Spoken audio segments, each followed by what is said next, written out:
C'est bon? Il y a Maud qui est là, je pense. Oui, je suis là.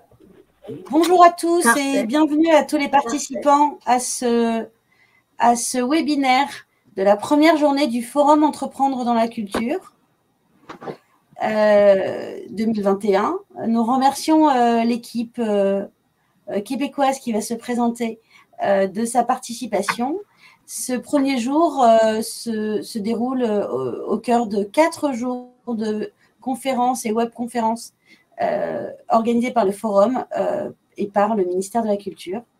Vous pouvez poser vos questions dans l'onglet Questions de la fenêtre à droite de votre écran, le chat étant réservé à vos réactions.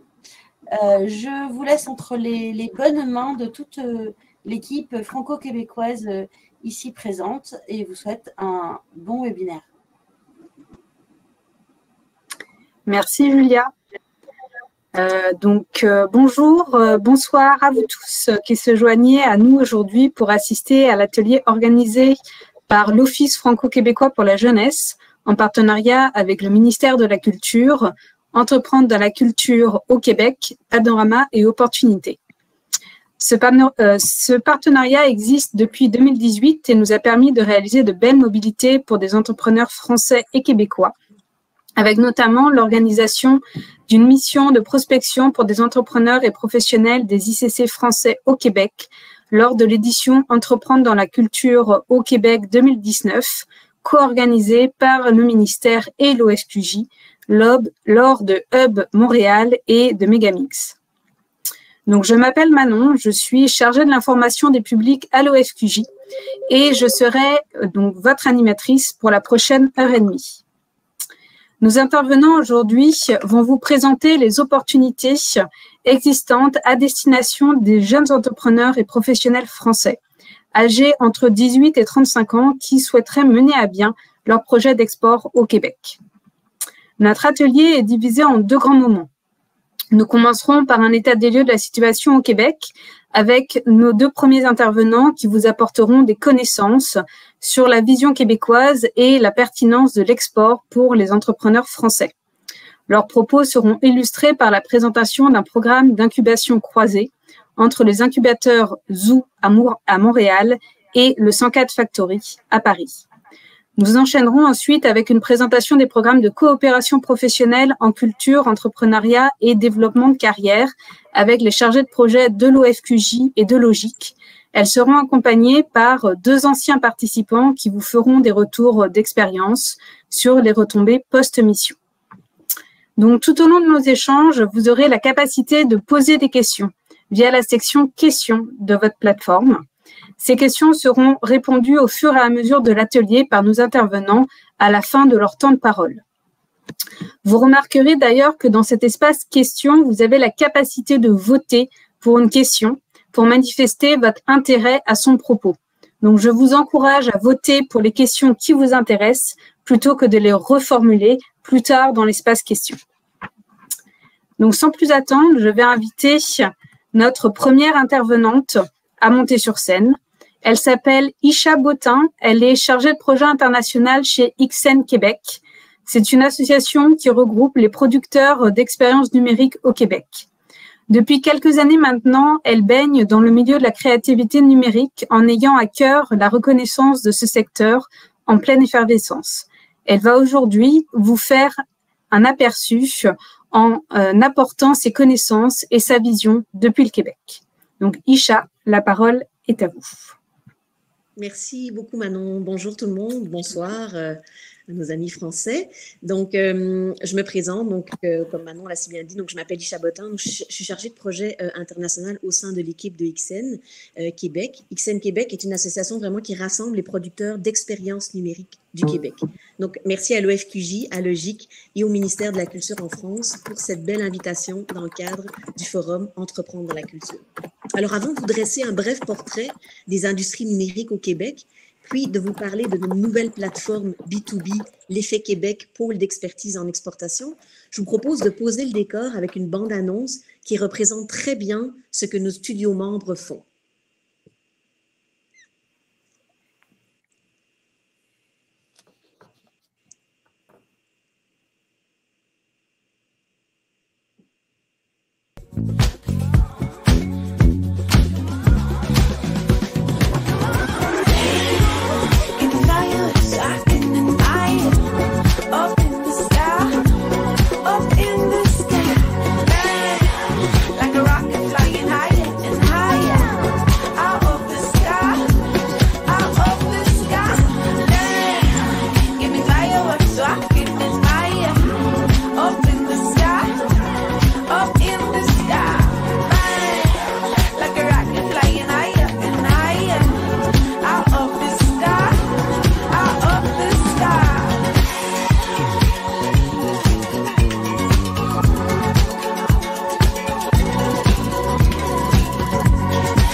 Alors, merci Manon. Notre mission est donc de représenter les intérêts de l'industrie auprès des institutions publiques et gouvernementales, de provoquer des rencontres entre créateurs et de faire rayonner l'excellence de la créativité numérique au Québec et à l'international, comme par exemple avec les prix Numix qui récompensent le meilleur de la créativité numérique. Ces prix existent depuis 2010 et ils rassemblent plus de 600 professionnels du milieu chaque année.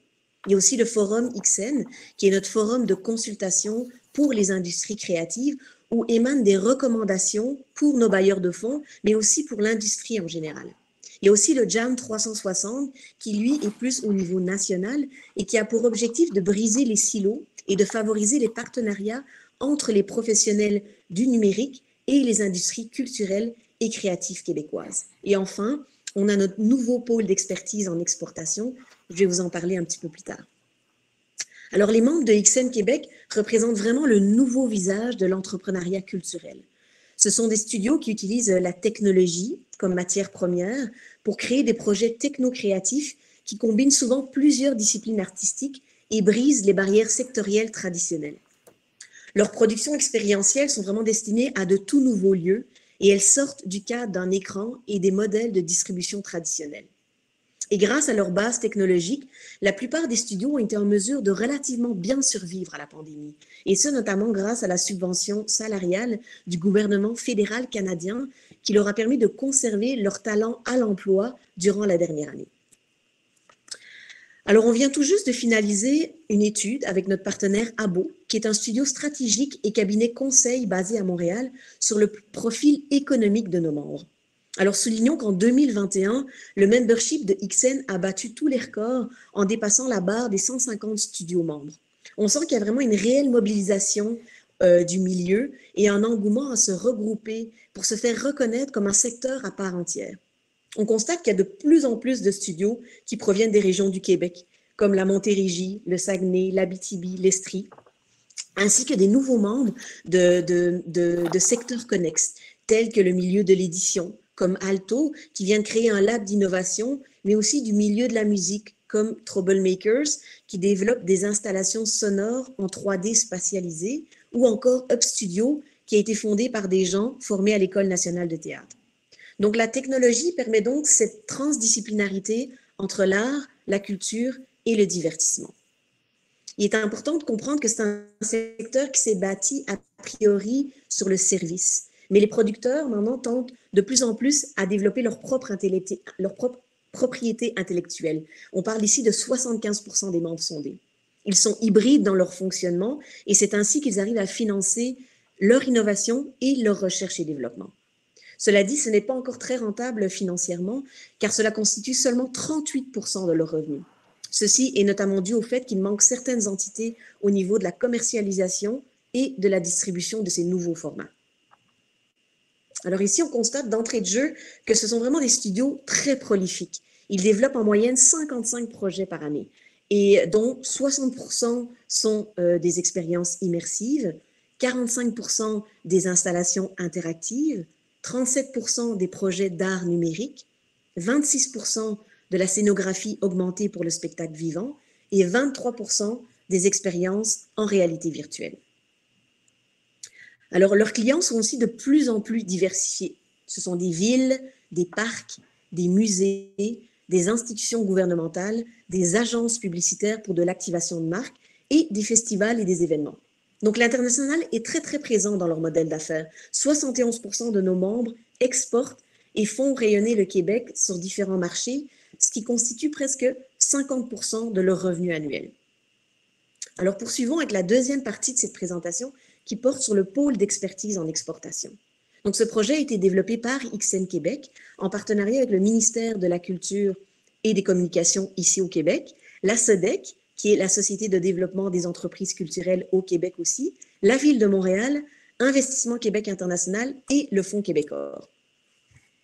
Cette nouvelle plateforme B2B a vraiment pour mission de favoriser le développement des connexions entre les différents acteurs, secteurs et marchés de la créativité numérique ici et à l'international afin de faire rayonner l'expertise, les services et les produits de la créativité numérique québécoise. On vise 3 audiences avec une mission commune. La première audience est celle des entreprises québécoises où notre objectif principal est qu'elles mettent de l'avant leur expertise en positionnant leur dernière réalisation à la une. Grâce à cela, on souhaite qu'elles trouvent de nouveaux partenaires d'affaires internationaux via un moteur de recherche ultra précis divisé en territoires, secteurs d'activité et services, produits et technologies. De plus, on leur propose une fiche la plus à jour possible de tous les contacts à l'exportation qui pourraient les aider à développer, produire ou coproduire sur de nouveaux marchés internationaux. On répertorie aussi les appels à projets, les missions commerciales et culturelles, ainsi que les études et les actualités du milieu de la créativité numérique au Québec, mais aussi aux quatre coins du monde. La deuxième audience est celle des entreprises internationales. Ce qu'on veut en visant ces entreprises est qu'elles puissent facilement trouver une entreprise d'ici qui convienne le plus à leurs besoins. Se munir d'expertise supplémentaire pour un projet en développement est notre objectif ultime, mais qu'elles puissent être aussi au courant de ce qui se passe ici à travers notre veille technologique, créative et économique, tout en nous faisant part de leur appel à projets internationaux compléterait parfaitement cette veille.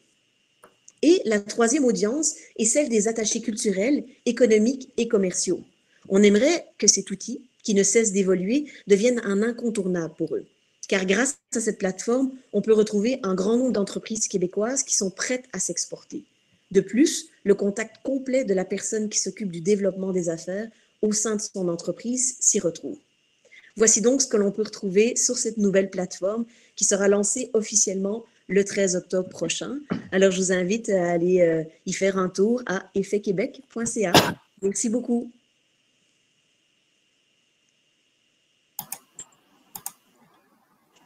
Merci beaucoup, Isha, pour votre intervention. Cette partie, on prendra des questions après notre deuxième intervenant, qui est donc Monsieur Frédéric Rebet, attaché culturel du Consulat général de France à Québec. Monsieur Rebet a commencé sa carrière en tant que directeur artistique, directeur marketing ou encore managing director des labels Virgin, Sony et Columbia. Il a fondé son propre label Naïve en 1998, mais se consacre depuis maintenant près d'une vingtaine d'années à la sélection, le financement et le rayonnement international de startups françaises, des industries culturelles et créatives, notamment au travers de son cabinet Le Chiffre. Il est nouvellement arrivé au Consulat général de France à Québec au poste d'attaché culturel. Donc Frédéric, la parole est à vous. Merci Manon et bonjour à tous. Je suis ravi de vous accueillir en direct de Montréal aujourd'hui. Et effectivement, donc je suis le nouvel attaché culturel du Consulat général de France du Québec. C'est une petite singularité, puisqu'en fait, nous avons une ambassade qui est la représentation française au Canada, qui est située à Ottawa. Et il y a un consulat général de France qui est situé à Québec, avec son antenne de Montréal. C'est vous donner quand même la sensation que le Québec est un endroit très particulier auquel on attache beaucoup d'importance. Dans ce consulat, on a plusieurs missions. Et en ce qui me concerne, donc la mission culturelle, le service culturel que je partage avec deux chargés de mission, qui sont Joséphine Lou et Margot Bruet, Joséphine étant avec moi à Montréal et Margot à Québec. Et nous sommes au sein d'un service de coopération et d'action culturelle qui a plusieurs vocations, qui est la culture, donc celle dont je m'occupe, la science et l'économie. Je vous explique ça pour vous montrer que le consulat a vraiment cette vocation d'encourager, d'accompagner et de promouvoir ces domaines français. Et on va le voir dans les industries culturelles et créatives. Évidemment, on parle de culture, mais on est toujours en lien avec la science, puisque l'innovation, on vient déjà de le voir, on est dans l'innovation technologique. Donc, on a cette fraternité. Donc, il y a une perméabilité des services qui permet de vous proposer un service complet.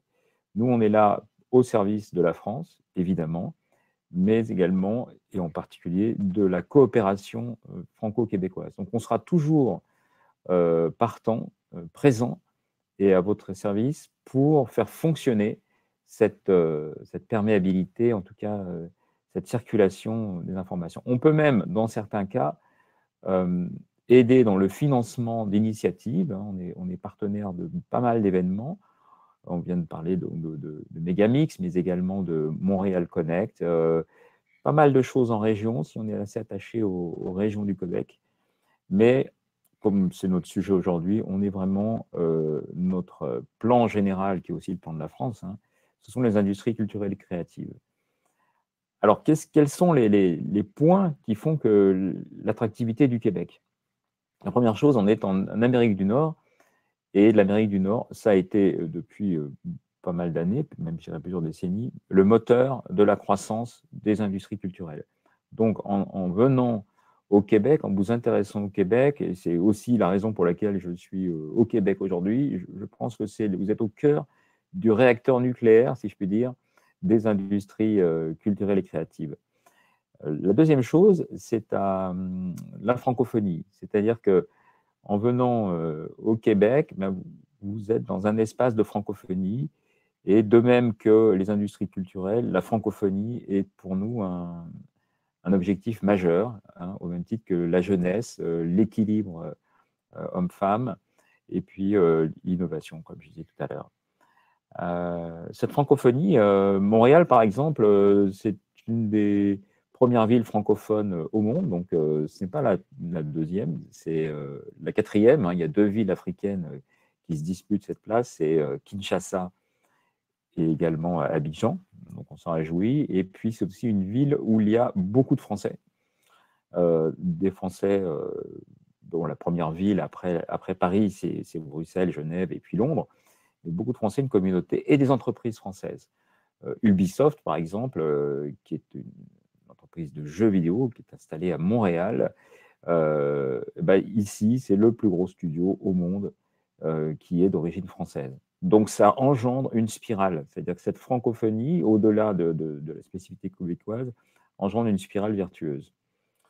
Et puis, les industries, quelques petites particularités, hein, je ne vais pas vous donner beaucoup de chiffres, mais pour vous donner l'interaction qui existe ici au Québec.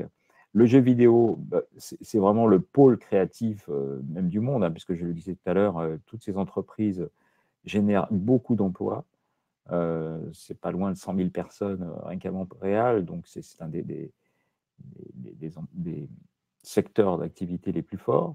Le cinéma, alors le cinéma, Montréal et le Québec a été pendant longtemps effectivement un endroit où on faisait de la production déléguée. Je suis moi-même venu à plusieurs reprises pour produire la partie musicale de certaines séries américaines.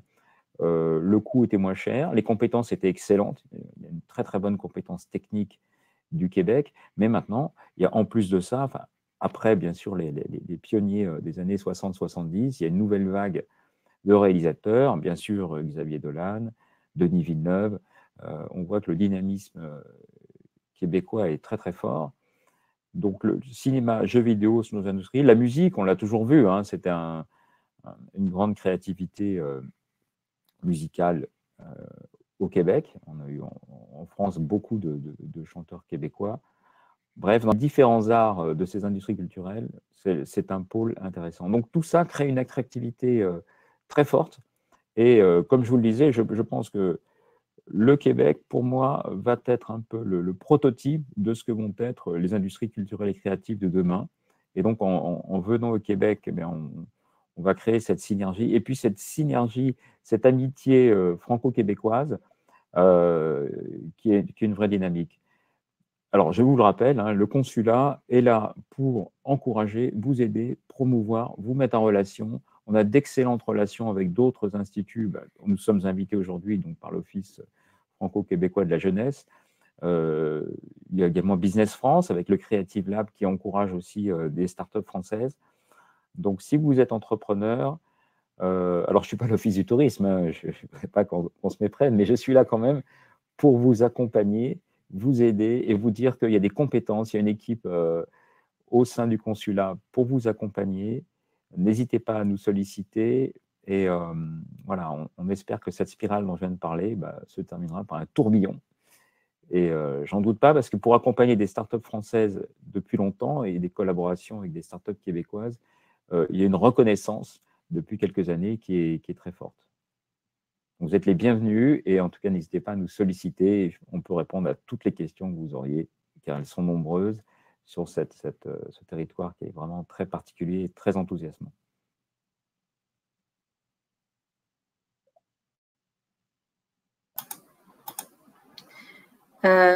Merci beaucoup Frédéric pour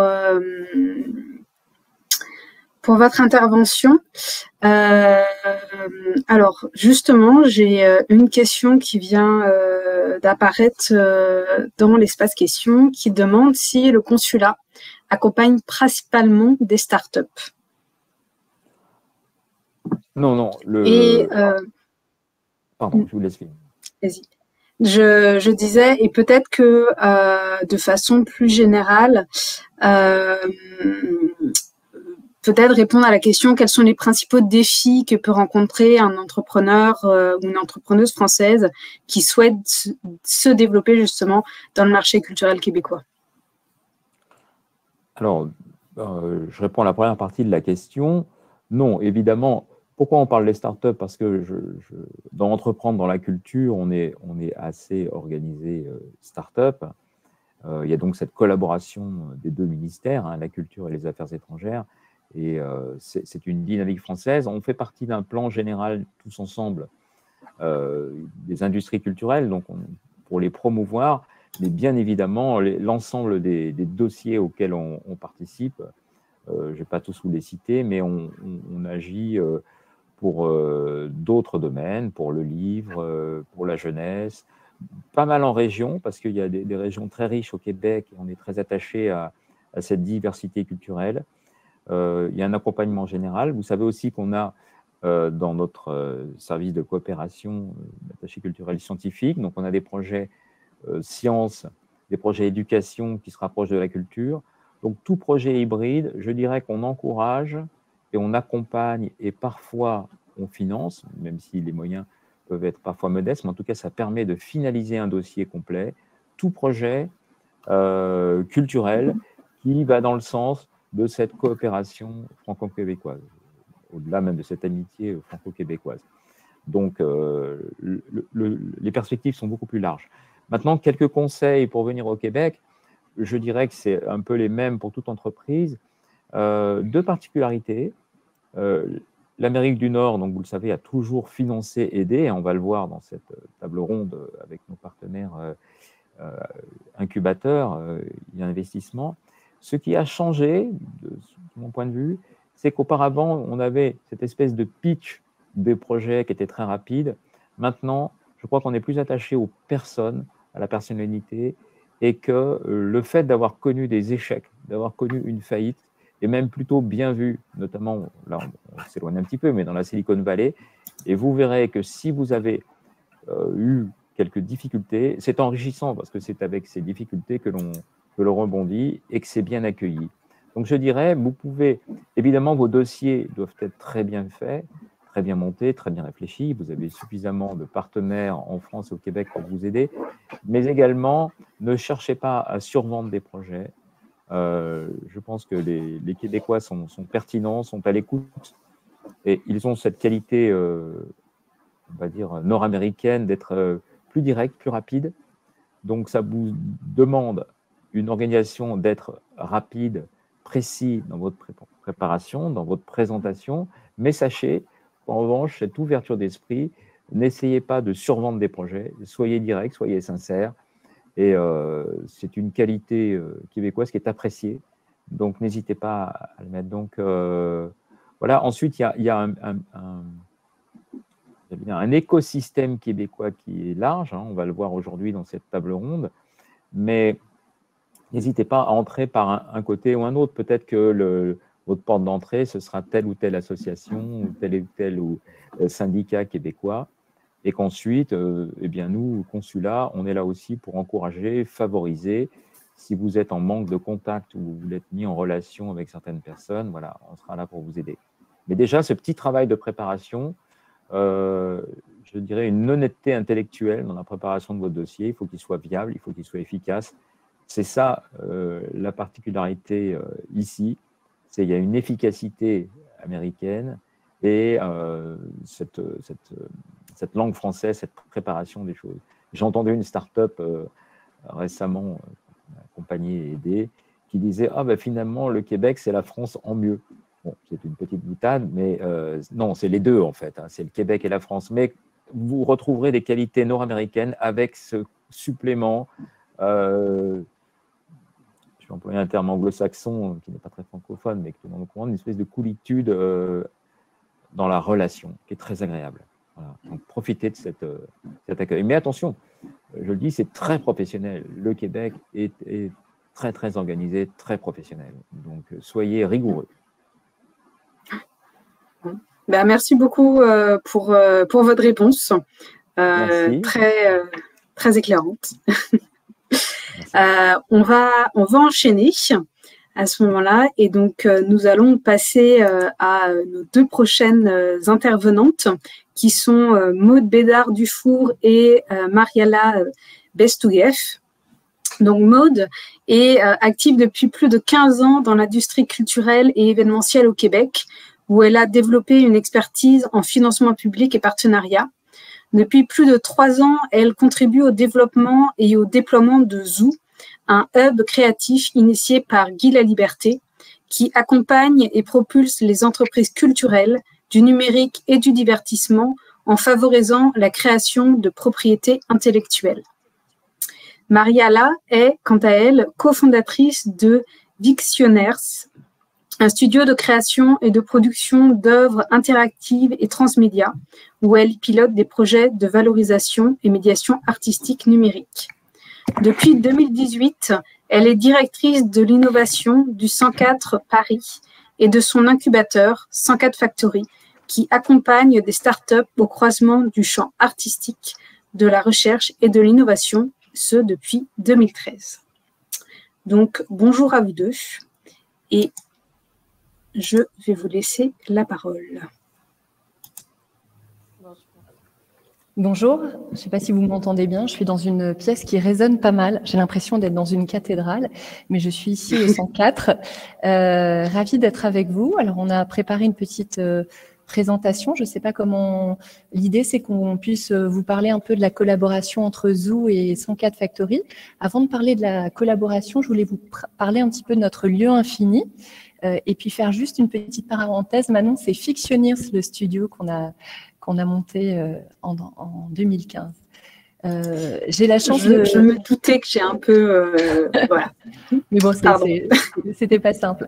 Je suis ravie d'intervenir à la suite d'Isha et de Dominique, parce que vous allez voir qu'on a pas mal de points communs avec l'association XN Québec, et on a beaucoup collaboré avec le consulat en France qui nous a beaucoup aidé dans le partenariat qu'on a avec Zoo.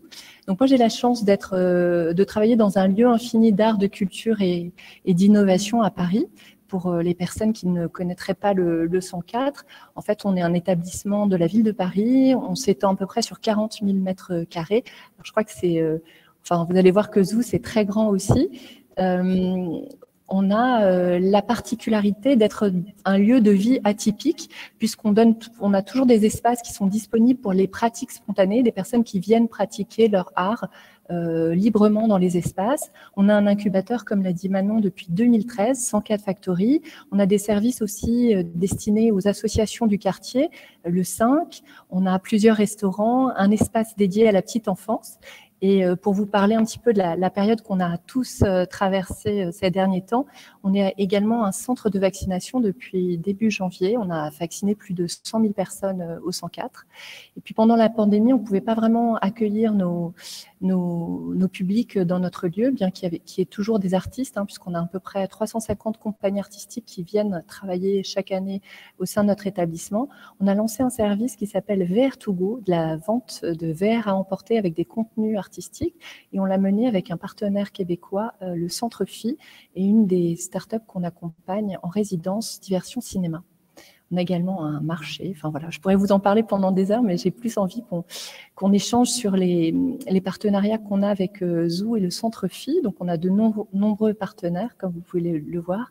Et avec le Québec, c'est une histoire qui date de 2018. Quelques points qui sont très importants pour nous. On est attaché à encourager l'entrepreneuriat féminin au sein de notre établissement. Donc, on va accompagner des femmes entrepreneurs, et on fait partie d'une association qui s'appelle Empower, Je crois qu'il y a un téléphone qui sonne.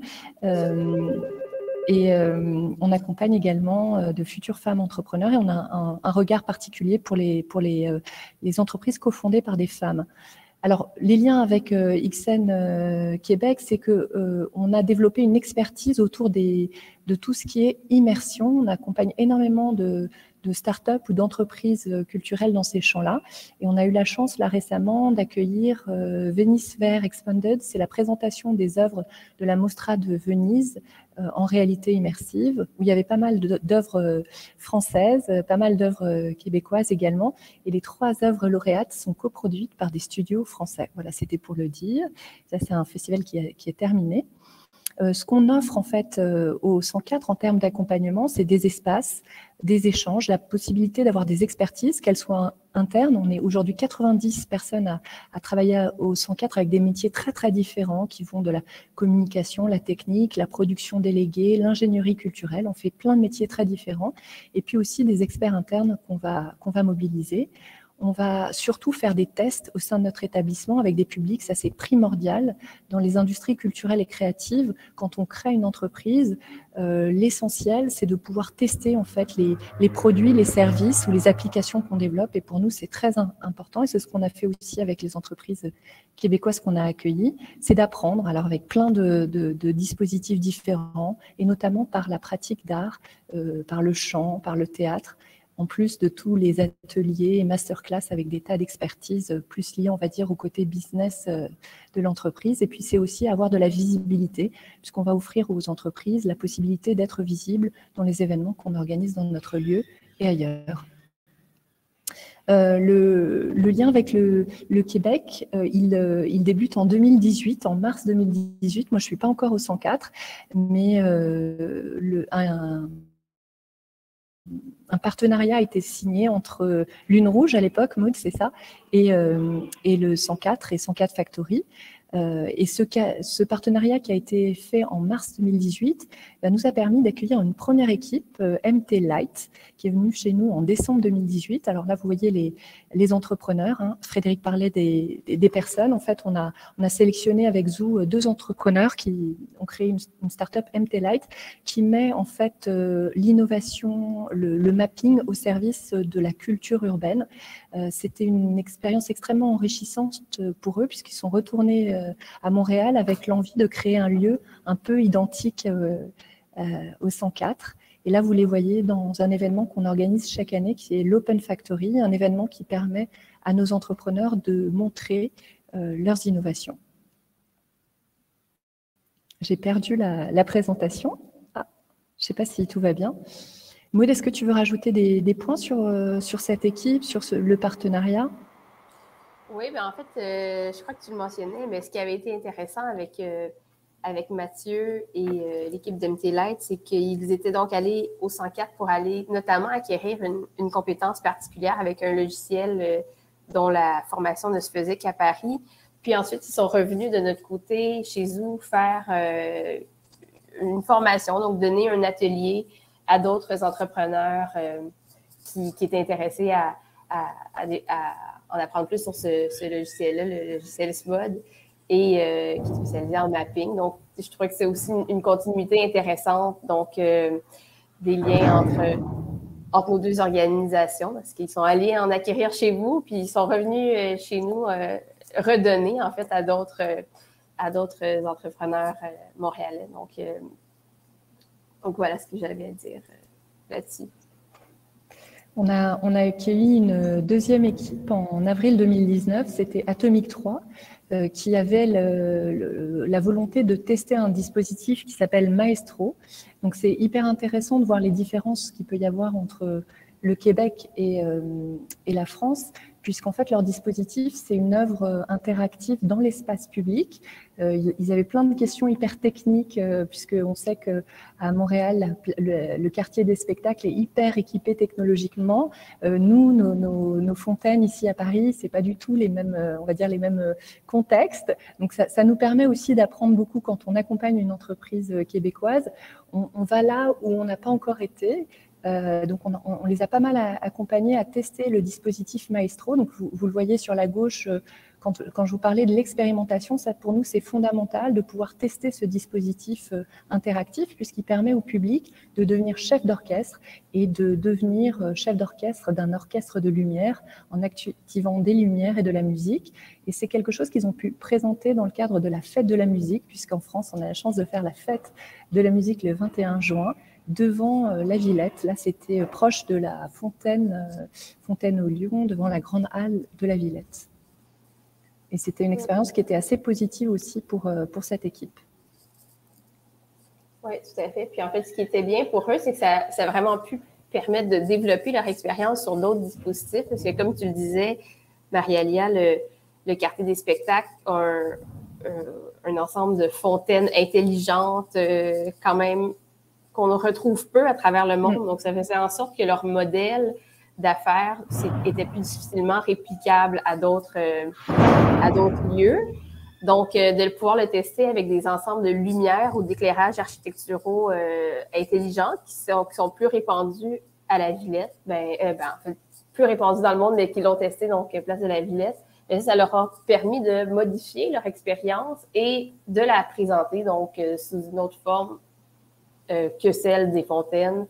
Donc, comme tu l'indiques, en Arizona et en Grande-Bretagne. Donc, encore là, ça vient amener des choses complémentaires. Donc, c'est la pertinence, en fait, de faire ce genre d'échange-là. Donc, ça vient bonifier des expériences, ça vient transformer d'autres mêmes modèles d'affaires ou d'autres façons que l'entreprise avait de faire les choses. Donc ils étaient très satisfaits d'ailleurs de leur parcours chez vous. On a eu la chance aussi de lancer un appel à projet ensemble, et ça c'était en mars 2020, où on a sélectionné 2 équipes, une équipe française, Tamanoir Immersive Studio, vous voyez Rémi là sur l'image, et puis une équipe québécoise qui avait un projet Orogénie des brumes. Alors c'était un contexte particulier parce qu'on traversait la première pandémie. On a quand même tenu, c'est-à-dire qu'on a sélectionné les 2 équipes et on a fait un accompagnement uniquement digital. On avait également dans le projet les équipes et les expertises du Centre Phi qui ont fait comme ça un coaching qu'on a fait sur plusieurs mois. C'était très intéressant de voir la différence entre les équipes françaises et les équipes québécoises. On devait présenter les 2 projets, Végétal Tempo et Orogénie des brumes, à Paris au 104 et puis également à Zou. Et puis avec le contexte qui évoluait sans cesse, des contraintes, on n'a malheureusement pas pu les présenter. Mais c'était aussi un très bel échange de pouvoir voir comment un projet qui était à l'état d'une idée, en fait, peut être développé dans 2 pays avec des approches différentes et avec des objectifs similaires, puisque c'était des projets qui cherchaient à sensibiliser sur les questions de développement durable. Puis par rapport à cet appel à projet-là qui s'est vraiment déroulé en plein cœur de la pandémie, ou du moins son déploiement, ça nous a fait réaliser de notre côté que de virtualiser une partie de notre accompagnement, ça pouvait être une avenue intéressante pour le futur. Donc, le travail avec l'équipe du Centre Phi s'est fait à distance, comme tu le dis, Marie-Alia. Bon, évidemment, les projets n'auront jamais pu se présenter physiquement, mais le travail d'accompagnement, ça nous a fait réaliser qu'il pouvait être fait à distance. Donc, de notre côté, on a fait pardon, je suis un peu enrhumée. On a justement mis plus largement ces pratiques-là à l'œuvre. Donc, par rapport à nos programmes d'accompagnement, on a maintenant un programme d'accompagnement qui s'appelle le programme Focus qui, lui, va permettre d'accompagner des entreprises de partout dans le monde, justement parce qu'il est maintenant entièrement virtuel. Donc, ça a été l'appel, la nouveauté de ce que la pandémie a amené. Puis, ce projet-là était un des premiers projets qu'on a fait comme ça en virtuel.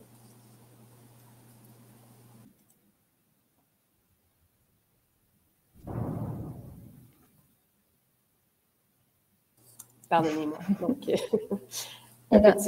on a accompagné une dernière équipe québécoise, Automata, qui est venue sur un salon qui avait lieu à la fin de l'année, en hiver 2020, dans le cadre du salon Virtuality. Et en fait, ce qui nous intéresse maintenant avec Zou, c'est de développer ce partenariat, de poursuivre en fait. Et on est lauréat en fait ensemble d'un dispositif parcours numérique qui va permettre à des startups françaises de venir, puisque là, c'est vraiment notre enjeu au 104. On accueille beaucoup de startups québécoises aujourd'hui. Notre envie, c'est d'accompagner nos entrepreneurs et entrepreneuses aussi à voyager et aller au Québec. C'est vrai que c'est un marché qui est hyper intéressant pour eux parce que c'est hyper stimulant. Il y a énormément de choses à découvrir.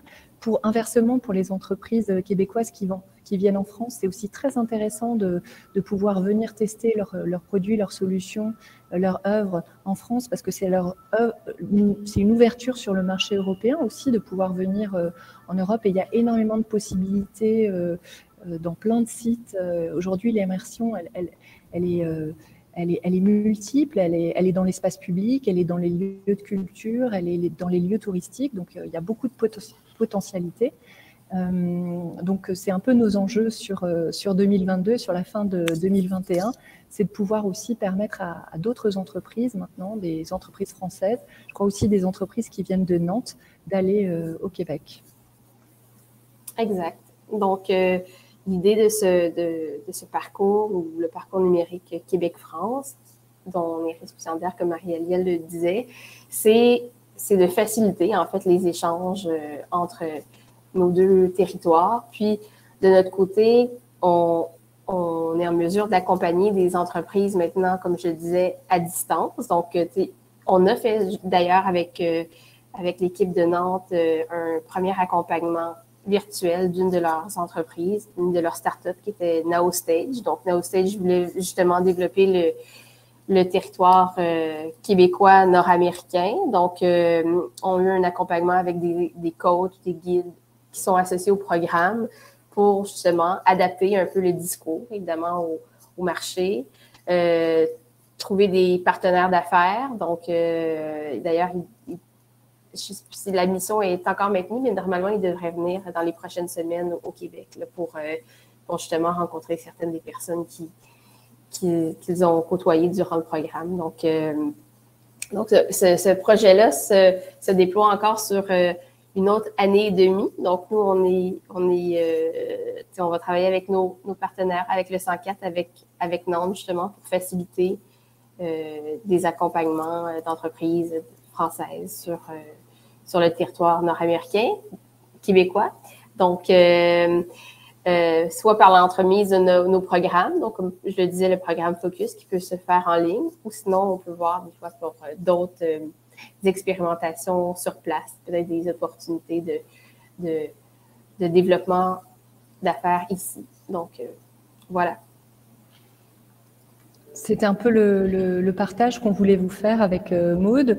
C'est très, très enrichissant de travailler avec d'autres incubateurs en France et encore plus à l'international, et notamment avec nos cousins, nos amis québécois, parce qu'on se comprend, même si je partage le point de vue de Frédéric, parfois ça peut être déroutant, c'est pas du tout le même style. J'avais d'ailleurs pas mal d'entrepreneurs québécois qui m'expliquaient que ce qui est recherché, c'est comprendre la culture française. Et c'est vrai qu'en France, les choses se font d'une certaine façon, on prend le temps, les gens aiment bien déjeuner, prendre des cafés, et c'est tout ça en fait qu'on fait entre nos deux incubateurs, c'est aussi expliquer tous les implicites, tout ce qu'il y a autour d'un accompagnement, les particularités, je veux dire, culturelles de nos deux pays, de nos écosystèmes. C'est très, très riche, et on est ravis de ce partenariat.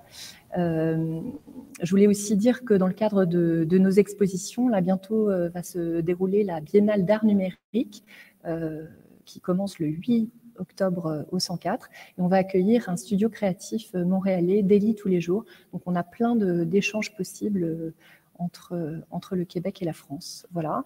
Et puis pour terminer peut-être cette présentation, rapidement vous parler des entreprises qu'on accompagne actuellement. Donc beaucoup, je vous disais, autour de nouvelles expériences immersives. Vous en voyez quelques-unes là, Onio, Diversion Cinéma, Marel, Enter, qui fait de la vidéoprojection, du mapping sur les visages, Digital Rise, Marel, qui font plutôt de la réalité virtuelle. Onio, c'est de l'immersion sonore autour de l'arbre soleil. Pas mal d'entreprises qui cherchent aussi à relier et à proposer des services culturels inédits, comme Live Tonight, Artora, Infotto qui est un peu le Shazam de la photographie, ou Caractère Paris, qui met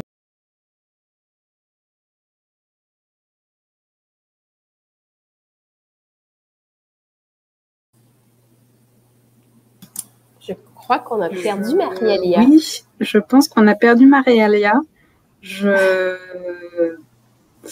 Les aléas du direct. Donc, j'espère que Marie-Alia reviendra. Maud, vu que tu es là, je vais quand même, en espérant que Marie-Alia revienne, poser une question. Marie-Alia est revenue. Parfait.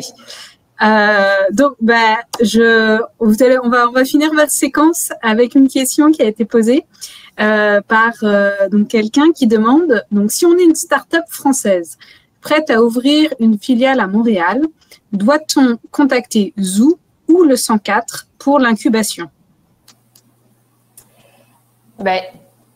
En fait, bon, si je réponds, il y a deux façons. Il y a on peut effectivement passer par le 104 parce qu'on a une relation privilégiée avec le 104, donc les contacts sont peut-être plus facilités. C'est sûr que sinon, on peut aussi nous contacter directement ou appliquer directement à travers les appels à projets de notre programme Focus, mais je privilégierais de contacter le 104 en premier, puis ensuite de relayer vers nous. D'accord. Donc, un peu des deux. Ouais. Disons qu'on est la porte d'entrée pour les entreprises françaises qui souhaitent se développer avec Zoo et inversement, les entreprises québécoises qui veulent expérimenter leurs projets en France, leur interlocuteur privilégié, ça va être Zoo et comme on dialogue beaucoup, voilà, on va être très vite informés au sein de chaque équipe. Exact. Très bien. Merci beaucoup à vous deux pour votre intervention. C'était très clair. Et on va pouvoir passer à la suite. Et donc, je vais donner la parole à Amélie Tchardjian, chargée de projet culturel à l'OFQJ. Merci Manon, merci à toutes et tous en tout cas d'être là et à tous nos intervenants qui ont accepté d'intervenir sur la table ronde de l'OFQJ et bien sûr merci au Forum Entreprendre la Culture de nous accueillir aussi ce soir compte tenu du décalage horaire avec le Québec, ce qui nous permet d'avoir nos intervenants québécois avec nous aussi. Donc on rentre sur une séquence qui est dédiée plus aux pratiques, c'est-à-dire comment partir au Québec, sur quel programme. Donc nous, on est l'Office franco-québécois pour la jeunesse. Donc on est un organisme bigouvernemental implanté en France et au Québec. Et on agit depuis 50 ans comme un initiateur et accompagnateur de projets de mobilité des jeunes adultes par des programmes axés sur le développement, le perfectionnement et l'accompagnement professionnel dans les secteurs économiques, culturels et sociaux. Donc, plus particulièrement, ce qui nous intéresse aujourd'hui, c'est le pôle de coopération professionnelle et culturelle qui a pour objectif d'aider les professionnels à poursuivre leur ouverture à l'international. Pour cette séquence, je suis accompagnée donc, de Marianne Ferron et de Stéphanie Fauché, qui sont donc mes homologues au Québec, au bureau québécois, et qui travaillent donc pour LOGIC, l'OFQJ Québec, qui est un organisme gouvernemental québécois qui regroupe des organismes de mobilité internationale jeunesse. Il permet donc d'ouvrir le monde aux jeunes adultes, de générer des opportunités favorisant le développement de carrières et d'offrir donc des ressources de mobilité jeunesse à l'échelle mondiale. En gros, on travaille pour les 18-35 ans entre la France et le Québec pour vous aider à développer votre projet. Voilà. Je vais maintenant laisser la parole à Marianne Ferron, qui est chargée de projet entrepreneuriat chez LOGIC, vous présenter donc les opportunités qu'elle peut vous offrir. Merci Amélie pour l'introduction. Bonjour tout le monde. En effet, je suis chargée de projet entrepreneuriat chez LOGIC. Donc en fait, à LOGIC, on a pour mandat beaucoup d'accompagner et les Québécois en fait à aller à l'international réaliser leurs projets. Mais on a quelques initiatives qui permettent à des francophones et donc des Français de venir au Québec. Donc, l'une d'elles est l'initiative en créativité entrepreneuriale Jeunesse en francophonie, qui permet à des Français et Françaises de se former au sein d'un incubateur, accélérateur ou auprès d'un organisme d'accompagnement d'entreprises au Québec. Donc, il y a un peu deux façons de procéder pour avoir le soutien de Logic. Soit vous êtes un entrepreneur ou une entrepreneuse qui est accepté au sein d'un incubateur, par exemple Zoo, et vous sollicitez Logic pour avoir notre soutien. Ou alors, vous êtes un entrepreneur qui est à la recherche, veut savoir comment venir au Québec, puis vous allez sur notre site internet sur Logic. On a des appels à projets, en fait, des appels à candidature qu'on développe avec des partenaires, donc différents organismes, pour justement vous puissiez suivre une formation au Québec et venir compléter la cohorte d'un incubateur, par exemple. Donc, le soutien qu'on offre, c'est si, en fait, il y a comme deux façons deux formes de formation qui peuvent exister, donc en virtuel ou en présentiel. Donc, si c'est en présentiel, on rembourse partiellement ou en totalité le billet d'avion. Donc, c'est très intéressant. On offre aussi le remboursement de frais d'inscription, donc si la formation est payante. Et puis, il y a aussi une indemnité de séjour qui est offerte. Donc, en fait, on considère que quand vous faites une formation au sein d'un incubateur, c'est du temps que vous ne mettez pas dans votre entreprise à la développer. Donc, on offre un per diem de 50 $ par jour, donc pour un maximum de 250 $ par semaine, pour que vous puissiez suivre cette formation. Et donc, cette indemnité va jusqu'à 16 semaines. Donc, c'est intéressant si vous faites une formation quand même un peu longue, par exemple dans un incubateur. Donc, ça s'adresse à des Français, comme je disais, Françaises qui veulent venir au Québec. C'est justement dans la province de Québec. Et donc, des exemples peut-être d'organismes d'accompagnement un peu spécialisés dans les ICC. On a la piscine, avec qui on travaille beaucoup. Il y a Zoo, évidemment. On a le camp à Québec, qui n'est pas forcément spécialisé dans les ICC, mais qui en accompagne, qui a un programme quand même intéressant pour les entrepreneurs français qui voudraient s'installer au Québec, à Québec. Et on a aussi, par exemple, Quartier Artisan, qui est en Estrie, qui est spécialisé donc plus dans l'accompagnement comme ça se dit, d'artisans, de personnes qui font de l'artisanat. Il y a aussi le MT Lab, eux, qui sont plus dans le tourisme culturel. Donc, il y a un bel écosystème au Québec quand même. Il y a plein d'événements aussi qui offrent des formations en marge de ces événements. Donc, en tout cas, si vous avez des questions, n'hésitez pas. Là, on est là chez Logic pour y répondre. Et je vais passer la parole à ma collègue Stéphanie qui va vous parler un peu plus de projets qui ont été faits entre la France et le Québec au niveau de la culture. Bonjour tout le monde, merci Marianne. Oui, donc en fait, c'est ça, je suis chargée de projet pour le programme développement de carrière. Donc, plus spécifiquement, je vais vous parler du volet action culturelle et artistique. Donc, c'est un volet qui, en fait, qui inclut, c'est ça, donc comme à Logic, les 18-35 ans, et c'est principalement pour des jeunes artistes ou des professionnels qui travaillent en art et en culture. Donc, en fait, c'est les mêmes critères généraux, mais pour avoir accès à ce financement, donc, il faut être habité au Québec et puis donc être un artiste ou un travailleur culturel et vraiment d'être engagé dans une démarche professionnelle active. Donc, concernant le soutien financier possible, donc en théorie, c'est 65% du coût du transport aérien ou un remboursement de 0,36 $ par kilomètre si on est sur le territoire québécois. Et puis à ça, peut s'ajouter un soutien financier complémentaire qui peut aller jusqu'à 500 $. Et puis, dans le volet action culturelle et artistique, donc, il y a deux façons d'avoir le soutien financier. Soit le participant dépose son propre projet et puis, donc, il obtient le 65% avec la bourse de 500 $ supplémentaires. Ça, c'est s'il postule pour un projet déjà existant qui a été établi avec Logic et un partenaire.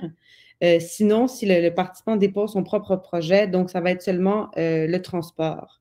Ensuite, il y a aussi la possibilité d'avoir un financement pour participer à une résidence de création. Donc, ça peut aller de 150 $ par semaine, donc pour un maximum de 600 $. Puis sinon, il y a aussi la possibilité de participer à un événement ou une formation. Et là, on peut rembourser 100% des frais d'inscription jusqu'à 200 $. Sinon, c'est le 200$ plus 80% du montant excédentaire jusqu'à un remboursement total de 500$. Donc, les projets peuvent être assez larges quand même en action culturelle et artistique. Je vais vous parler de 3 projets qui ont eu lieu l'année passée et puis il y en a un cette année. Donc, le premier, c'est une résidence de création au Centre Phi, donc dont vous avez entendu parler tout à l'heure. Alors, en fait, c'est adressé justement à la communauté noire créative de Montréal et c'est vraiment une résidence de création pour la réalisation d'un court-métrage de 10 minutes qui va être projeté au mois de novembre. Donc, c'est un projet qui est qui est moitié en présentiel et moitié en ligne. Sinon, on a aussi réalisé un projet de balado culture durable. Donc, ça s'adressait à plus de 20 participants de différents métiers. Donc, il y avait autant des réalisateurs, des monteurs, des artistes ou des porteurs de projets. On a réalisé 5 balados d'une durée de 25 à 30 minutes. Et puis, donc, la thématique, c'était vraiment un projet culturel qui était en lien avec l'environnement et ça a été diffusé sur la Fabrique culturelle, en fait, qui est une plateforme de diffusion de Télé-Québec. Puis, sinon, un autre projet qu'on a eu, c'est New Blood. Donc, New Blood, c'est un incubateur, en fait, qui est échelonné sur 10 semaines. Donc, c'est en collaboration avec le CJE, donc le Carrefour Jeunesse Emploi Montréal Centre-Ville. Et puis, on a soutenu la première cohorte 20 participants. Cette cohorte-ci, c'est 22 participants.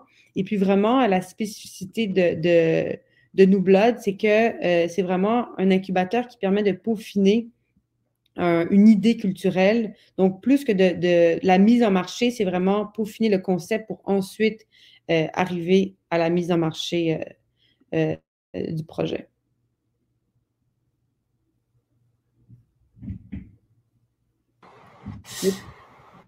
Merci Stéphanie. Je pense que du coup, c'est mon tour. Donc moi, je vais m'adresser donc plus particulièrement aux Français qui souhaitent faire une mobilité donc vers le Québec pour bénéficier d'un réseau, d'une espèce. Vous m'entendez?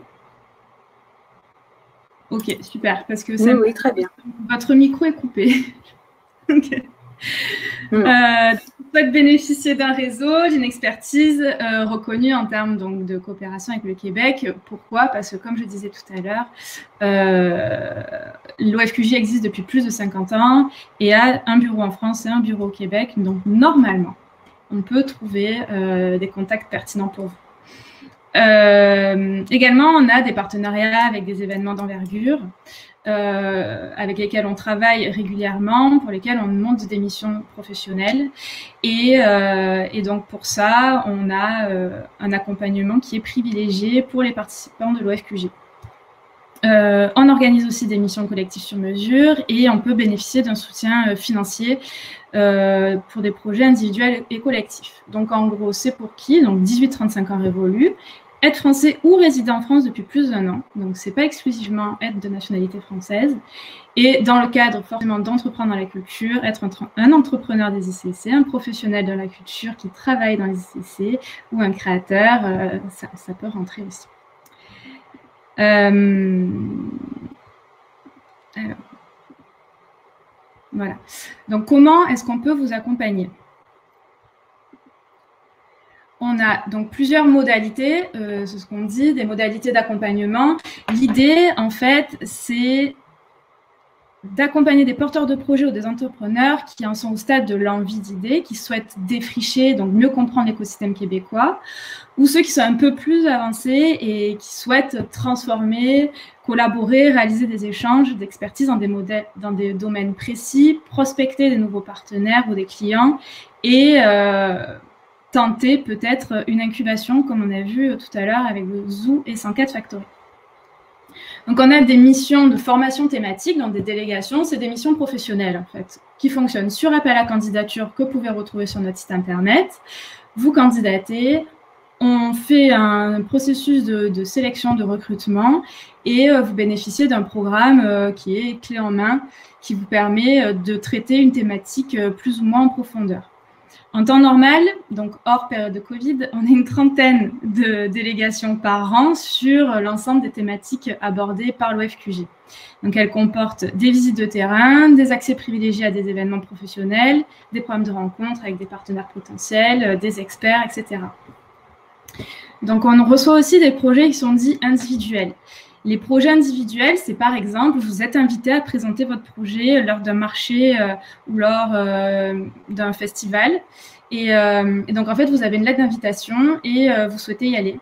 Donc, nous, l'OFQJ, on vous permet d'avoir un petit coup de pouce financier pour partir et vous permettre, en fait, de ne pas être trop en difficulté financière si c'est un effort pour vous. Donc, ça s'adresse à des porteurs de projets, des entrepreneurs qui ont déjà donc, des contacts sur place, donc qui sont complètement autonomes et qui juste voilà, souhaitent avoir de l'aide pour partir.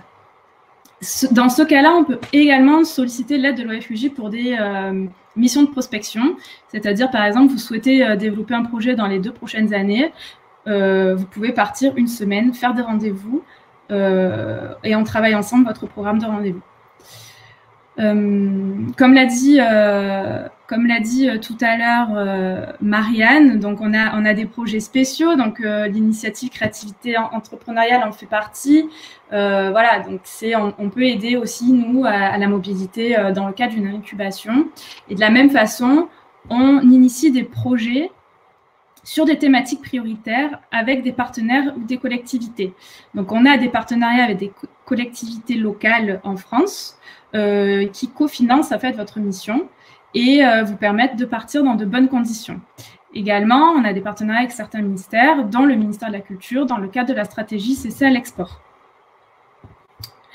Et enfin, donc depuis le Covid, on soutient des délégations numériques et l'accompagnement sur des projets numériques, ce qui permet quand même de garder d'une part le lien entre la France et le Québec, mais également ça permet on va dire, de commencer une démarche, faire les premiers contacts en participant en fait à ces événements culturels ou entrepreneuriaux à distance. Souvent, une plateforme est mise en place avec un dispositif de matchmaking qui vous permet de faire vos premiers rendez-vous B2B avant de se déplacer. C'est une très bonne étape, très bonne étape en fait pour tester votre potentiel de coopération, mieux préparer votre mobilité future et développer son réseau et vraiment savoir où est-ce qu'on en est, quoi. Donc, pour essayer un peu de faire la synthèse de ce qu'on s'est dit, donc on a un marché qui est très dynamique, qui est francophone, où les talents français en fait sont reconnus tant pour leur créativité numérique que pour leur qualité d'ingénieur. Donc l'attirance pour le Québec s'appuie aussi sur des valeurs quand même culturelles communes, une histoire et un dispositif implanté, un dynamisme très fort. Vous avez vu qu'il y a déjà des partenariats qui existent entre incubateurs, que le Consulat général de France aussi est là pour accompagner en fait vos projets. Nous, l'OFQJ et Logique, on est là aussi pour vous aider. Donc, l'OFQJ, pour nous, c'est un véritable laboratoire d'innovation, en fait, qui s'appuie sur un réseau de partenaires qualifiés, mais aussi d'anciens participants, comme on va voir tout de suite. Et donc, à retenir, en fait, juste contactez-nous pour nous exposer votre projet. Et puis, nous, on voit, en fait, ce qu'on peut faire pour vous et avec qui on peut vous mettre en lien. Merci. Manon, je te rends la parole. Merci beaucoup, Amélie. Alors, il y a une question qui a été posée dans le chat qui dit donc pour le domaine musical, vous recommandez quelle structure de formation québécoise? Donc, je pense que ça s'adresse plutôt à Marianne ou Stéphanie. En tout cas, de ce que je sais, pour ma part, pour le domaine musical, donc il y a un conservatoire qui est très bien, qui est très implanté avec de nombreux partenariats internationaux. Et sinon, pour des formations courtes en musique et en musique actuelle notamment, il y a l'Ampli à Québec. L'Ampli, c'est une structure d'accompagnement, formation. Ils ont également des studios d'enregistrement. Donc, c'est un endroit qui est assez ouvert et assez chouette pour des petites formations. Je rajouterais peut-être d'aller voir sur le site du Conseil québécois de la musique. parce que c'est quand même une bonne base de données. Enfin, il y a beaucoup d'informations sur justement les formations, sur un peu l'écosystème au Québec. Donc, c'est une bonne ressource. Très bien. Parfait. Ben, merci beaucoup pour vos interventions. Et puis, nous allons enchaîner avec donc, nos deux derniers intervenants de la soirée, qui sont Zoé Gagnon-Paquin et Éloi Nourri. Zoé est une entrepreneure, productrice et formatrice en balado-diffusion. Elle a fondé et dirigé l'organisme Magnéto de 2016 à 2021 en tant que directrice générale. Zoé également siège depuis 2017 au conseil d'administration de Culture Montréal et participe à plusieurs consultations publiques législatives pour le milieu. Elle a remporté le prix Arista de l'entrepreneur culturel de l'année en 2018. Éloi, quant à lui, travaille depuis 2 ans pour la société de production indépendante La Blogothèque en tant que producteur et chargé du développement fiction et documentaire. Il a participé à la production de séries pour Arte et Canal+, et travaille actuellement au développement de nombreux projets de séries et de films, tout en s'efforçant de faire le pont entre le département musique de la Blogothèque mondialement connue et son département plus récemment créé de la fiction et du documentaire. Donc, bienvenue à vous deux, Zoé et Éloi. Bonjour à tous. Bonjour, je vais juste reprendre rapidement la parole pour expliquer comment ça va se passer. Donc, c'est comme une conversation entre Zoé et Éloi, donc 2 anciens participants, 2 entrepreneurs très actifs chacun dans leur domaine. Et l'idée, donc on va vous poser des questions, mais n'hésitez pas chacun à rebondir sur ce que dit l'autre. Voilà, c'est un échange. Donc peut-être avant de commencer, il y a quand même une bonne présentation de la part de Manon, mais peut-être nous dire où vous en êtes là professionnellement, chacun. Zoé, je t'en prie, vas-y. Merci Éloi. Bonjour tout le monde. Merci pour la présentation. Donc, c'est exactement comme vous l'avez entendu. Et puis, j'ai quitté la direction générale de Magnéto ce printemps, donc ce printemps 2021.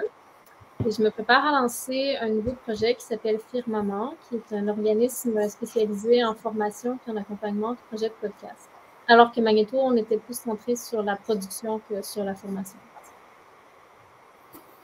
Et moi, de mon côté, du coup, comme l'a très bien dit Manon, je suis producteur à la Blogothèque, en charge du développement aussi sur toute la partie fiction et documentaire, qui est une branche de la Blogothèque un peu plus récente que l'activité principale de la société, qui elle tourne plus autour de la musique depuis une dizaine d'années maintenant. Et voilà, et là, on continue à développer beaucoup de projets, on travaille beaucoup pour la télé et sur de la série principalement. Merci. Alors, peut-être première question, peut-être en une phrase, nous dire un peu la mission que vous avez réalisée avec l'OFQJ et Logique, puis quels étaient vos objectifs dans le cadre de ces missions. Zoé ou Éloi, Éloi, allez. Je te laisse, je commence. C'est à l'affiche, Éloi, vas-y. D'accord, alors allons-y. Quels étaient mes objectifs? Alors moi, pardon, oui, donc je suis parti en novembre 2019 pendant une semaine à Montréal pour assister au Hub, qui est un salon annuel autour des industries créatives et culturelles spécialisées sur le numérique. Donc je suis parti dans le cadre d'une délégation qui avait été montée par l'OFQJ. Donc moi, comme je le disais, la spécificité de la société pour laquelle je travaille, c'est qu'il y a un historique dans l'audiovisuel dédié sur la musique, et que moi je suis arrivé dans cette boîte pour développer tout le reste, la fiction et le documentaire. Donc à l'époque, quand je suis parti à Montréal et au Québec, c'était vraiment dans l'idée aussi d'aller découvrir un marché dans lequel on sait que nous on a quand même une communauté assez engagée sur toute la partie musique, mais qui nous semblait quand même très vivant sur toute la fiction et le documentaire, et qu'on ne connaissait pas du tout. Donc c'était plutôt une super opportunité par rapport à ça, pour aller rencontrer un public, des professionnels nouveaux, évangéliser en quelque sorte un peu ce qu'on fait à la Blogothèque et ce qu'on a envie de faire dans le futur. Et voilà, et puis après, bien entendu, l'objectif c'était de rencontrer de nouvelles personnes, de voir quels sont les ponts qu'on peut créer entre nos deux pays aux cultures, comme les intervenants ont dit jusqu'ici, qui sont à la fois si proches et si différentes. Et le marché nord-américain étant un enjeu pour nous, ça coulait, ça faisait sens de partir à ce moment-là.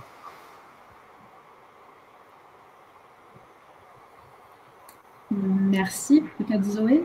Oui. Moi, ça remonte quand même à il y a 6 ans, 5-6 ans, la mission que j'ai faite. C'était une mission de développement des modèles d'affaires de Magnéto. Donc, c'est vraiment au tout début, au moment où je fondais Magnéto. Et on était encore à la recherche de quel modèle d'affaires on allait pouvoir développer à long terme. Parce que en 2016, au moment de fonder Magnéto à Montréal, on était le premier organisme vraiment consacré au podcast, à la création sonore. On a finalement choisi un modèle associatif, donc à but non lucratif.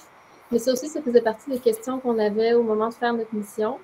Et puis, ce qui nous intéressait en France, on est allé en Belgique aussi, c'était de voir comment, parce qu'il y avait plein de modèles différents qui existaient déjà. On a rencontré des artistes sonores, on a rencontré des nouveaux studios. Il y en existe plus aujourd'hui, mais il y en avait déjà en 2016 en France, en Belgique, alors que nous, on était les premiers là à Montréal. Donc, puis ce qu'il faut comprendre, c'est qu'il y avait vraiment une réflexion à faire sur comment est-ce qu'on allait réussir à financer nos activités de manière indépendante, donc sans subvention au fonctionnement. Il y a des organismes qui ont ça ici à Montréal quand ils sont bien établis, mais pas quand on commence. Parce qu'au Québec, c'est assez ambitieux de penser qu'on va se financer par la taille de notre auditoire, vu qu'il y a 8 millions de Québécois et je pense à peu près 68 millions de Français.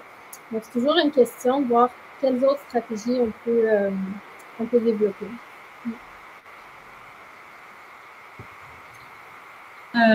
Merci à tous les deux. Moi, je vais continuer sur une question qui est simple et en même temps compliquée. Quels ont été les impacts de la mission sur... Est-ce que vous avez rempli vos objectifs au final? Est-ce qu'il y a eu des impacts et des retombées de votre mission? Zoé, je t'invite à continuer peut-être.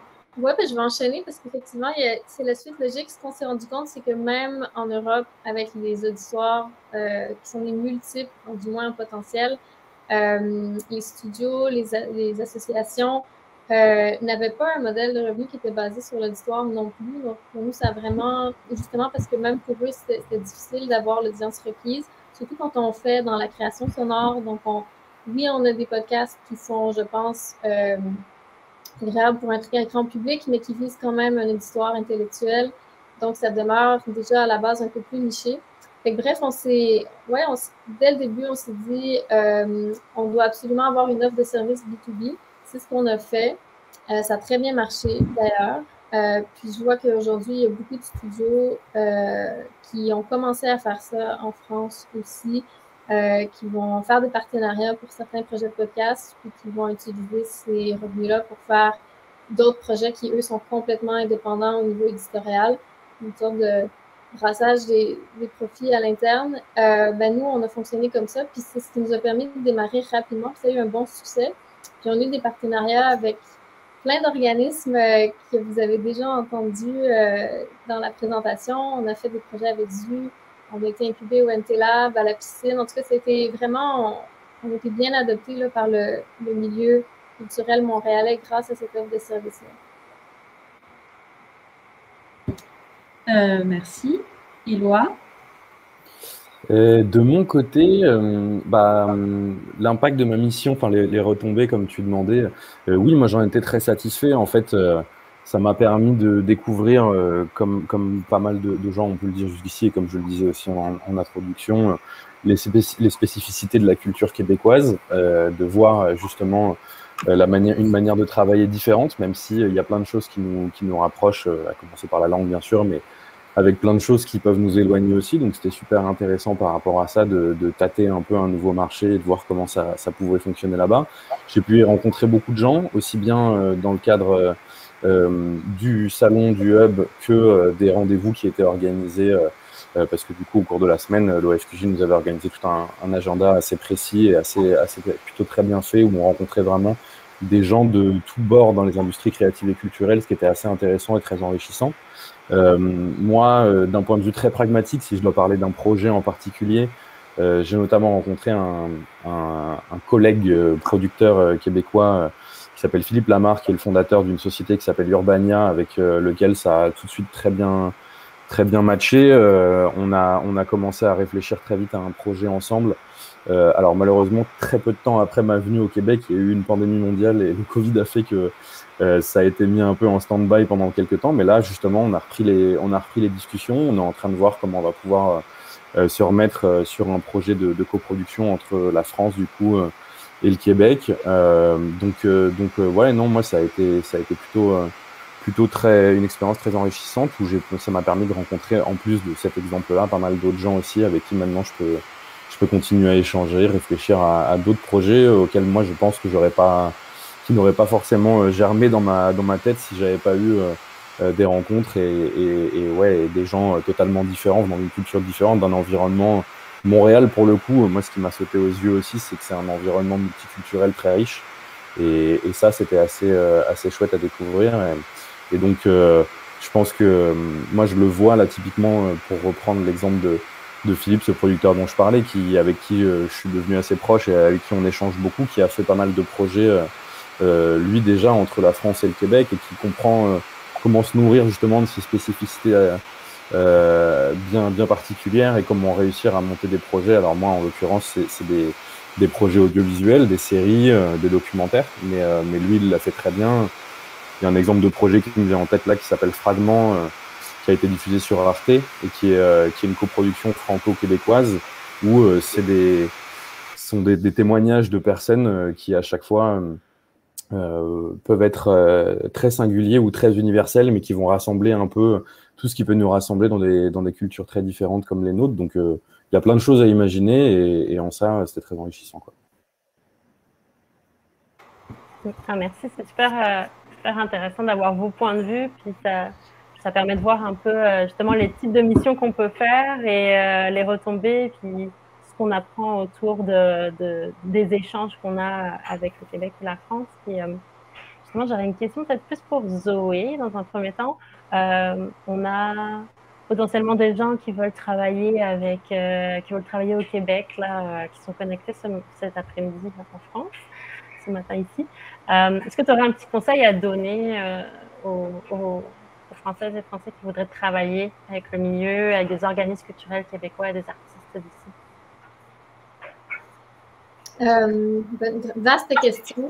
Immédiatement en tête, il me vient deux choses. Déjà, c'est de voir est-ce que l'organisme en question veut directement diffuser des projets envers un public, donc être plus dans du B2C, ou faire des partenariats avec des organismes, peut-être des partenariats de services ou autres, ou B2B.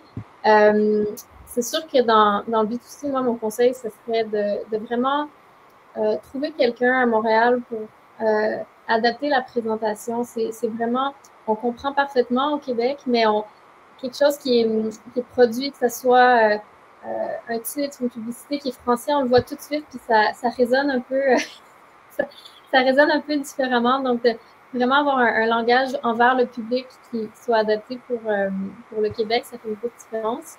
Ce qui change, pas besoin nécessairement de changer le contenu du produit, juste la présentation, ça a vraiment un peu d'impact. Puis pour ce qui est du B2B, vous l'avez peut-être déjà vu, le milieu culturel québécois, c'est assez tissé serré. On se connaît presque tous entre nous. Par exemple, je ne connais pas directement tous les intervenants aujourd'hui, mais à Magneto, on a déjà fait un partenariat avec le Centre-Pi. Donc, je vous dirais, prenez quelqu'un un lien que vous avez peut-être déjà avec le Québec dans le milieu culturel. Puis, essayez de voir si les gens que vous connaissez déjà ne pourraient pas vous introduire auprès des partenaires que vous voudriez avoir. Il y a des fortes chances que ça marche, parce que surtout dans le milieu culturel, c'est peut-être pas vrai de tous les milieux québécois, mais en tout cas, je pense qu'on est Puis, il y a des organismes dont c'est la mission, justement, je pense à XN Québec, qui fédèrent, puis qui vont rapidement pouvoir vous orienter. Profitez du fait que, justement, c'est un milieu qui est assez bien connecté entre nous, pour essayer de justement vous familiariser avec le réseau. Merci. Et Éloi, tu es le côté inverse.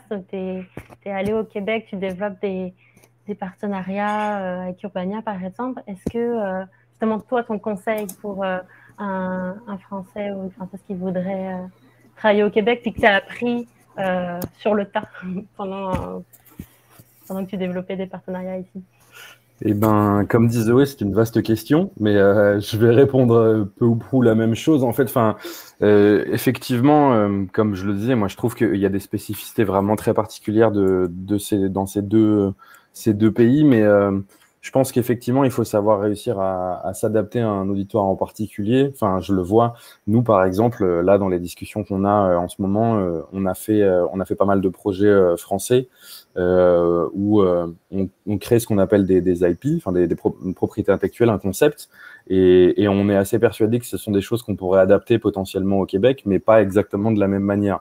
Donc il faut comprendre en quoi ça a fonctionné chez nous et comment on peut l'adapter là-bas. Pour ça, c'est bien effectivement de pouvoir rencontrer des gens, d'en parler avec eux, de connaître son auditoire, comme disait très bien Zoé. Nous, sur de la série, typiquement, je pense on a fait une série qui s'appelle 18h30, dont le concept est extrêmement simple. 18h30, c'est l'heure à laquelle nos deux personnages principaux, qui sont collègues, sortent tous les soirs du bureau pour rejoindre le même arrêt de bus. Cette série raconte juste leur déambulation du coup du bureau à l'arrêt de bus. C'est quelque chose de très français, l'heure de sortie du bureau à 18h30. Au Québec, je suis pas sûr que ce soit la même chose. On est sur une culture qui est plus américaine là-dessus. Donc, il y aurait peut-être quelque chose à adapter là-dessus. Peut-être que ce serait pas le trajet du bureau au bus parce que, alors, c'est pas forcément le cas. J'ai eu l'impression, moi, au Québec, mais par exemple, je dis n'importe quoi là, mais ça pourrait être deux personnes qui prennent la voiture en covoiturage. Je sais pas, il y a plein de choses à adapter comme ça. Donc, c'est connaître bien, effectivement, les gens à qui on veut s'adresser et leurs spécificités.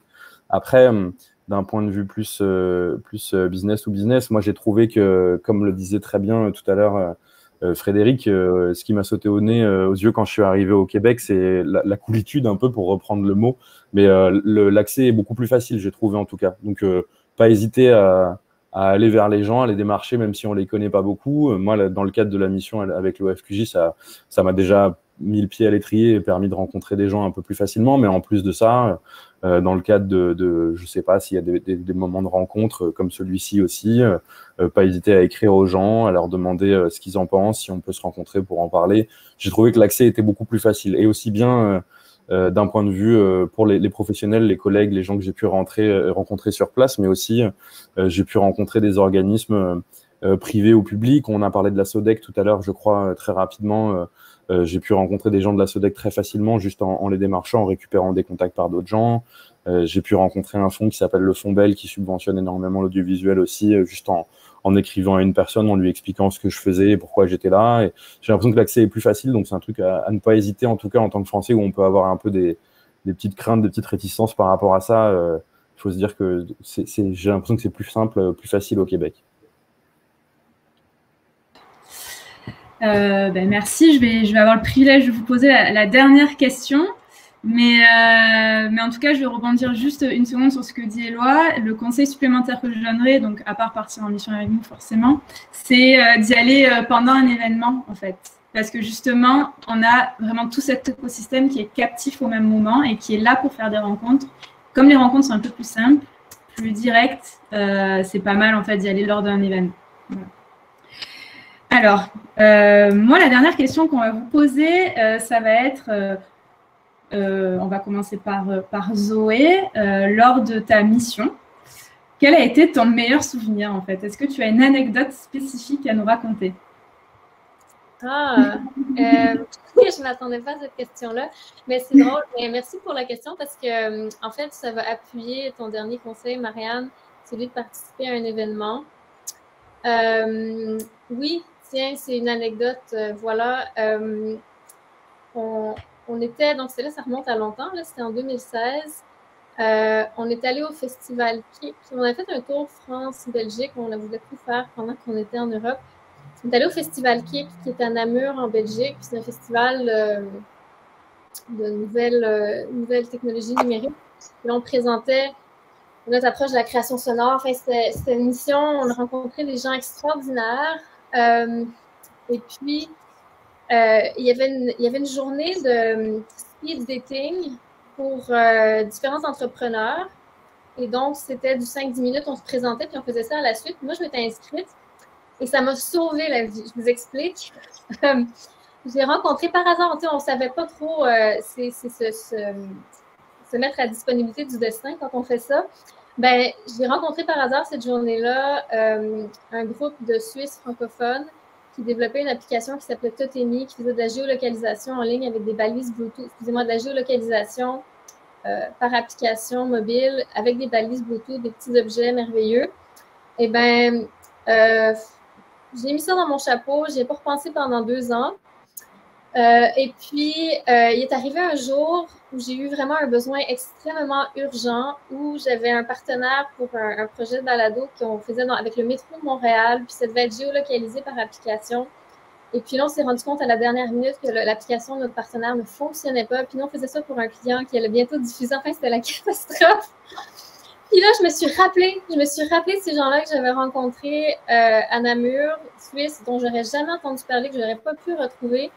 Mais comme on s'était déjà contactés, parce qu'on s'était rencontrés en personne, ça fait vraiment une différence. On se rappelait l'un de l'autre. Ben, je leur ai écrit, je leur ai dit « Excusez-moi, j'ai une demande vraiment rush, mais est-ce que je peux utiliser votre technologie? Est-ce qu'on peut faire un truc? » Puis ils ont répondu, ils ont livré.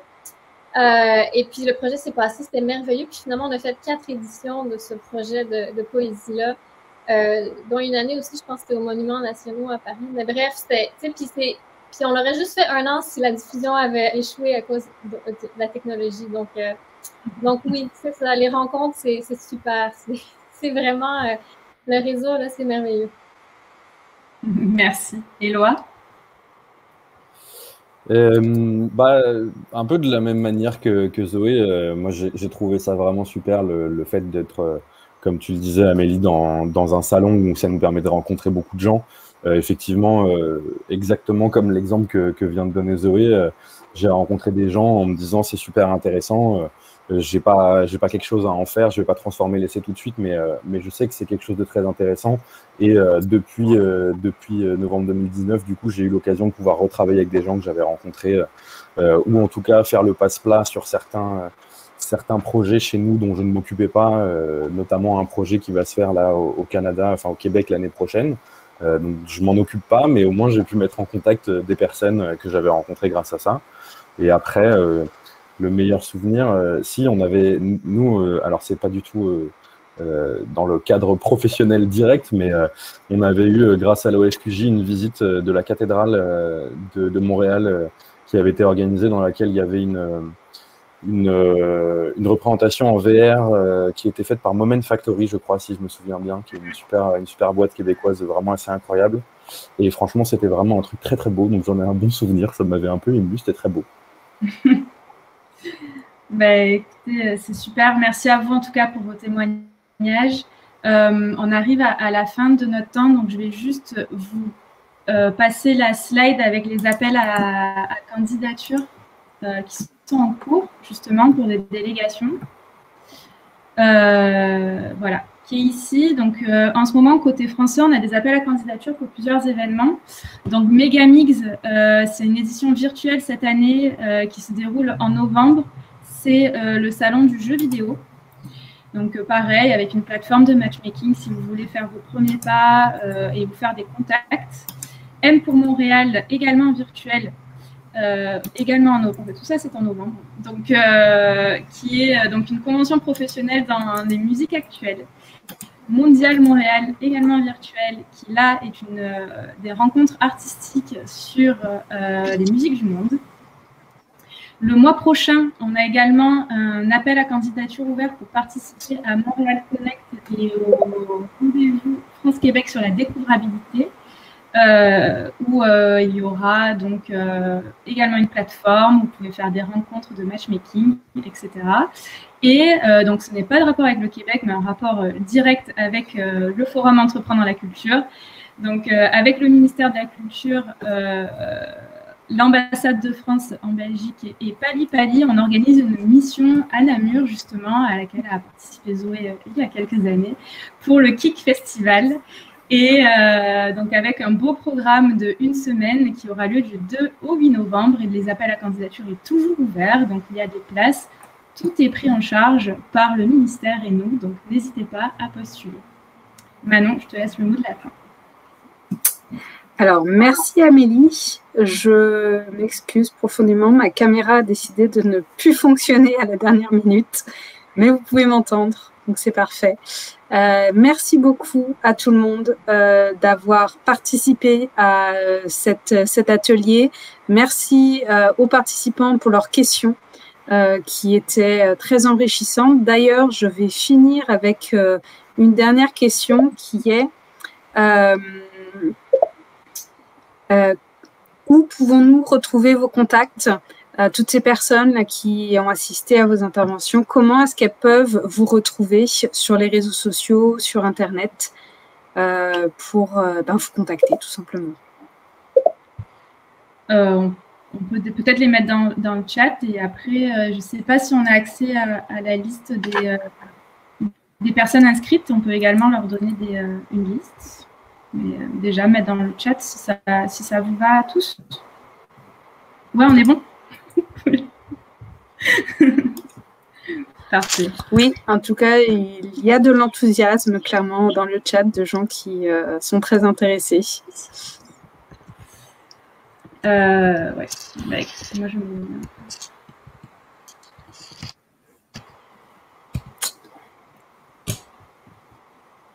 Parfait. Donc, eh bien, sur ces belles paroles, merci encore à tout le monde pour vos interventions, vos échanges. Je pense que c'était extrêmement riche et que beaucoup de personnes vont se prendre à rêver et à commencer à créer des partenariats avec le Québec, des projets avec le Québec. Amélie, je te laisse peut-être un dernier mot. Si tu le souhaites. Oui, merci à tous. Merci d'avoir joué le jeu. C'était un long webinaire avec beaucoup d'intervenants, mais honnêtement, je pense qu'au niveau des ICC au Québec, vous avez à peu près le panorama de beaucoup d'acteurs et de ressources que vous pouvez solliciter pour vos projets. Donc, on a essayé de faire quelque chose d'exhaustif, mais en tout cas, on sera ravis de vous aider d'export et merci à nos intervenants. Merci au Gouvernement de la Culture de nous avoir donné et à bientôt. Maintenant, vous avez nos courriels, n'hésitez pas. Merci. Salut. Merci beaucoup, au revoir. Merci, à bientôt. Merci beaucoup. Au revoir tout le monde. Au revoir.